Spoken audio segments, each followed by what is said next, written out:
Welcome to the AWS Fundamentals series on Coursera. I'm Alan Goldberg, Technical Program Manager in AWS Training and Certification.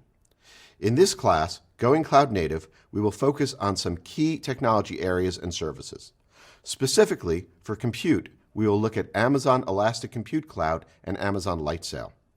We will discuss virtual private cloud and other networking technologies. For storage, we'll see how to use Amazon S3, Elastic Block Storage, and Elastic File Service. We'll also explore Amazon DynamoDB and Amazon Relational Database Service. How do you monitor and scale your application and environment? We'll use Amazon CloudWatch and autoscaling. Finally, we'll examine how you can secure your environment in AWS and manage cost. We'll do all of this through a cloud-based application that we'll build over the course of the class.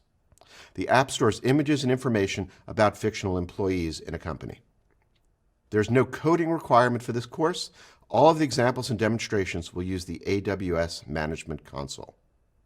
I will be joined in this class by two of my AWS training and certification colleagues, Blaine Sundrand and Morgan Willis.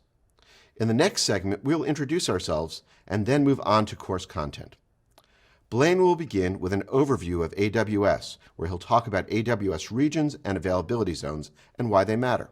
Morgan will then walk you through our application, introduce you to compute services, and dive deeper into Amazon Elastic Compute Cloud, or EC2. Blaine will finish up the first module with a look at Amazon Lightsail, a service that allows you to quickly and easily spin up entire web-based application servers with just a few clicks. Along the way, there will be quizzes and links to resources to help make sure you are on the right track.